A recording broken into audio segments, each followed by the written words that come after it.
Ibsa galgalaa eegalee ammayyuu taanaadha. Ammallee daangaa Itoophiyaa irratti dhukaasni akka dhaga'amu aangaan himan. እስካሁንም እስከ 8 ሰዓት ድረስ እስካሁን ድረስ hanga sa'aatii 8tti sagaleen dhukaasa qawween dhaga'ama ture. የሱዳን ወታደራዊ ኃይል humni waraana Sudaan rakkoo siyaasa biyyattii Mariin mootummaa fi TPLF danqamuu mala eenyutu hirmaata? Qonnaan bulaa sangaa tokko birrii 200 gurguran.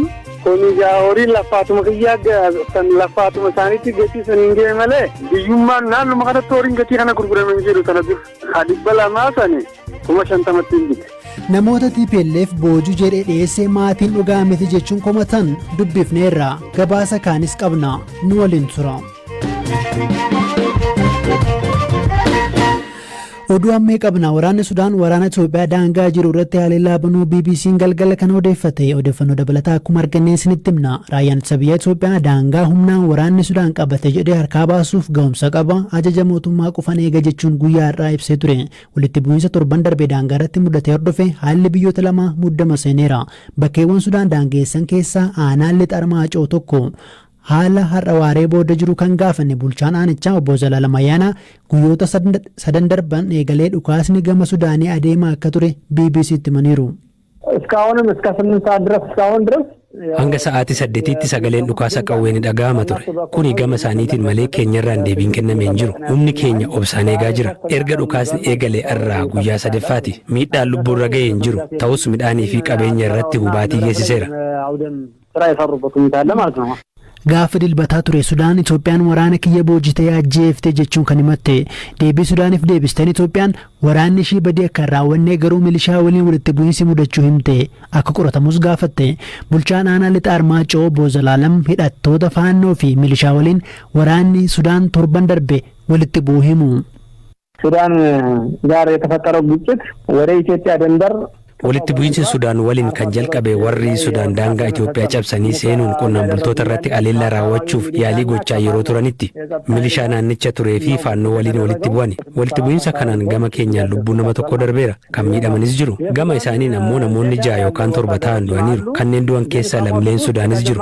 Garuu walakkaa ol kan ta'an humnoota TPLF rakkoo nagaa uumuuf bakka kana dhufanidha. Guyyaa irraa miidiyaaleef ibsa kan kennan dubbiimaan waraana Itoophiyaa Koloneel Geetnet Adaana miidhaan gama lamaanuu ga'uu himan.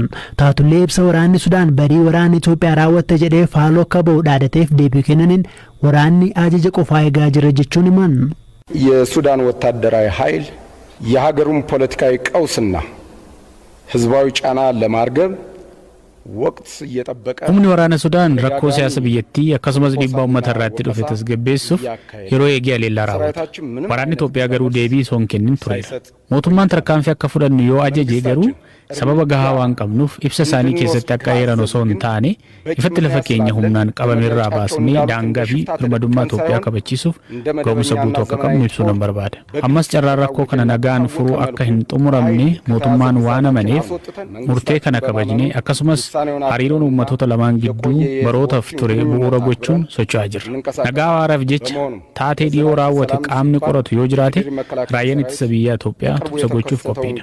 Akkasumas koreen waloo waraana biyyoota lamaan irraa bahe dhimmicha ilaaluu yoo barbaades gama keenyan qophii ta'uu keenyan ibsina. እንዲያዩ ከተፈለገም በእኛ በኩል ዝግጁ መሆናችንን ለመግለጽ እንወዳለን። Aangawoonni Itoophiyaa humnoonni TPLF daangaa Sudaan keessa jiran walitti bu'iinsa keessatti qooda fudhataniiru jechuun himataniiru. Dhimma kanarratti gama TPLF ammatti wanti jedhamee hin jiru.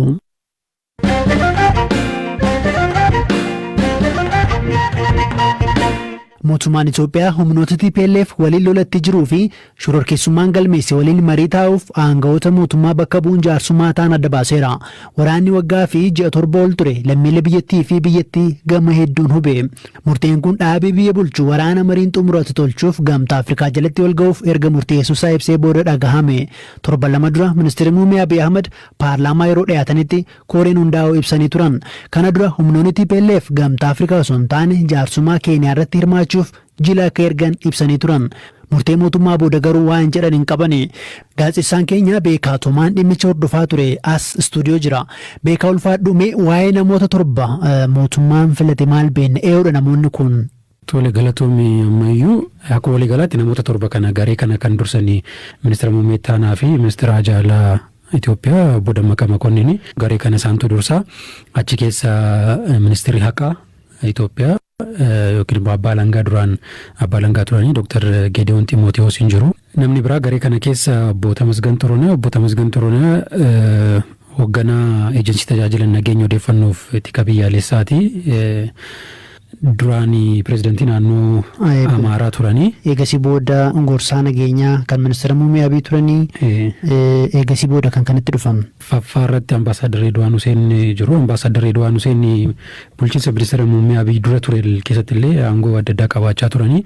Erga ministeera muummee aangootti dhufanii ambaasaadara ta'anii Eertiraatti ergamanii turanii achi immoo as deebi'anii ministeera haajaalaa keessatti itti gaafatamummaa olaanaadhaan hojjetaa jiru. Wayita ammaa gorsaa nageenya biyyaalessaa kan ministeera muummee Abiy Ahmed ambaasaadar Redwaan Hussein hin jiru garee kana keessa. Itti aansuudhaan immoo Leetinaal Jeneraal Biraanuu Baqqalaa jira. Leetinaal Jeneraal Biraanuu Baqqalaa duraanii itti gaafatamaa humna Republican Guard ka ministeera muummee Abiy hundeessan hoogganaa Republican Guard turanii. Waraana kaaba Itoophiyaa kana keessatti illee adda waraanaa gama raayyaa fi lixa Tigraay tureenii adda durummaadhaan irratti hirmaachaa turanii jedhamee maqaan isaanii ka'a. Ministeera muummee amma dura paarlaamaa keessatti aangoota waraanaa maqaa dha'anii leellisan keessaa tokkodha. Yeroo ammaa itti gaafatamaa tika raayyaa waraanaa yookiin immoo military intelligence kan jennu sana ta'anii hojjetaa jiru. Leetinaal Jeneraal Biraanuu Baqqalaa Jaaffaarratti Dr. Geetaachoo Jambar pirezidantii itti aanaa naannoo Amaaraati. Isaanis naannoo Amaaraa keessatti itti gaafatamummaa adda addaadhaan hojjetaniiru. Torbaffaarratti immoo ambaasaadar Hasan Abdulqaadir. Ambaasaadar Hasan Abdulqaadiris ministeera dhimma alaa keessatti gama dippiloomaasiitiin nama qondaala olaanaadha. Egaa namoota torban kanatu mootummaa Itoophiyaa bakka bu'uudhaan TPLF wajjin marii gochuudhaaf adeema jechuudha. Egaa namoota torba keessaa federaalarraa kan filataman jiru akkasumas immoo naannoo Amaaraa fi Affaar kan naannoo Tigraay daangeessarras kan filataman jiru. Isaan alatti kana dura TPLF torban muraasa dura mariin sun jaarsummaa Keeniyaatiin marii taa'uudhaaf kan isaan yaada dhiyeessanii amma immoo Itoophiyaan gamtaa Afrikaa jalatteetti. Tarii kun dhibdee uumuu danda'a fuulduratti. Amma dura immoo TPLF gamtaa Afrikaa irraa komii adda addaa qabaachaa ture. Hariiroo Olusegun Obasanjoo fi ministeera muummee Abiy qaban irraa shakkii akka qaban kaasanii turanii. Kanaaf jecha gamtaan Afrikaa akka taajjabaatti akka hirmaatu garuu mootummaan Keeniyaa maricha akka hoogganu fedhii akka qaban ibsanii turanii. Mootummaan Itoophiyaa immoo gamtaa Afrikaa qofatu marii kan hoogganuu qaba waan jedhu kaaseera. Kuni tarii gamanumaan akka dhibdeetti waan ka'uu danda'udha. Gara fuulduraatti waan ta'u immoo walumaan laalla. Ulfaadhu beeka. Galatu.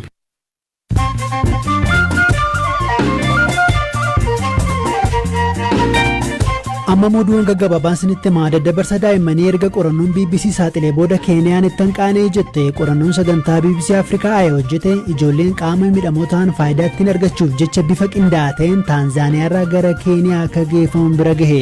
Abbaan alangee Keeniyaa tarkaanfii akka fudhatan waadaa seenaniiru. Taanzaaniyaanis gadduu ibsuun rakkoo kana akka furtu himte.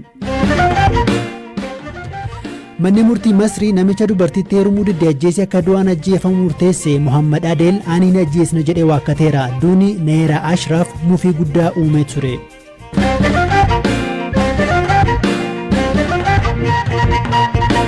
Gabaasa televezyiiniin Tigraay humnoota TPLF jala buluu waa'ee lammiilee Eertiraa gabaasee maatiin dhugaa miti jechuun komatan. Caamsaa bultii 30 ture dhaabbatichi dhiirota 4 akka loltoota Eertiraatti kan dhiyeesse yoo ta'u isaanis lammiilee Itoophiyaa irratti ajjeechaa fi gudeeddii akka raawwatan osoo dubbatanii gabaasicha irratti ni dhagahamu. Maatiin hidhamtoota Eertiraa kanneen keessaa 2 himannaa namoota kana irratti dhiyaatee mormaniiru. Kanneen booji'aman keessaa Sammara Gabree tokko. Obboleessi isaa Quxisuun Herooy Gabrehiwoot obboleessi koo loltuu miti dhibee sammuu qaba jechuun BBC'tti hime. Obboleessi koo keessumaa waggoota lamaan darbaniif dhibee isa of wallaalchisuu fi hollachiisuun rakkachaa tureera. Magaalaa Bareentuu keessatti wallaansi erga taasifamee fi booda qorichi kennamee fi akka boqonnaa fudhachuu qabuu fi akka baay'ee aaruu hin qabne itti himameera. Akkasitti yeroo ilaaltu nama fayyaa fakkaata. Hojiittis cimaadha garuu rakkoo dhibee sammuu qaba. Waraqaan ragaa dhibee kana qabaachuusaa mirkaneessu kennameeraa fi waraqaan kun akka inni gara tajaajila loltummaatti hin fuudhamneef isa gargaarudha. Utuu kanaaf dannee jirrudha wanti kun kan uumame. Bakka bu'aan waldaa dhukkubsattoota sammuu biyyaalessaa Eertiraa kan Baarentuutti argamu obbo Kabbadoom Asmallaash sammaran erga majjii kaasee waldicha wal'aanamaa turuu BBCf mirkaneessaniiru. Lammiilee Eertiraa booji'aman kanneen keessaa durbii Gabruu Alaazaar ta'uu kan hime obbo Gabra Maariyaam Maarqos Gabruun tasumaa loltummaa hin beekuu jedha. ካብ ስድራ ሕሳስ ስለደዩ ንእሽተ እዩ እሱ ገብሩን maatii isaaf mucaa quxisuudha. Itti gaafatamummaa maatii isaa isatu fudhatee jira. Obboleettii fi obboleessa tokko irraa kan hafe obbolaan isaa kaan hundi du'aniiru. Obboleessi isaa lubbuun jiru kun loltuudha. Garuu rakkoo fayyaa qaba. Gabruun hanga har'aatti siiviiliidha. Tasumaan tajaajila loltummaa kan jedhamu hin beeku. Gabruu fi namoonni kun kan qabaman laga birattidha. Nama isaan waliin ture Isaayyaas Haayilee jedhamutu jalaa miliqee wanta uumame hime. Sababii itti gaafatamummaa sanaatiif ture akka tajaajila biyyaalessaa hin seenneef dhiifamni kan taasifameef. Innis loon tiksuun maatii isaa deeggara ture. አዲሙ ስለዝኸደ እሱ ይሓቢሩ Dhimma kanarratti yaada TV Tigraay argachuuf yaaliin taasifne hin milkoofne.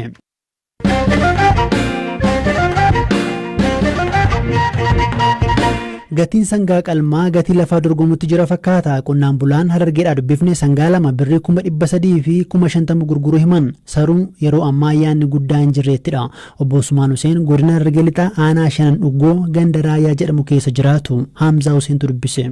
An takka horiis haala kanatti nagarre an qotee bulaadhaa mucaan ammaan kana naggaadichi dhufee makeenna irraa bite takka horiitti kanaa dhibbaa fi wayittuu an hin binneeje. Lafaatuma kanatti hojjette tanaa hin ajaa'ibee ati badhaasa qabdaa silaa jeeti qotee lama kamiin irraa bite. Akkamitti mee kanaan dura qotiyyoo gurguraa turtanii isin ilma horsiistu miti? Ni horsiifnaa kaanis ni binne. Kan amma gurgurtan kana akka bittan moo kamanatti dhalate?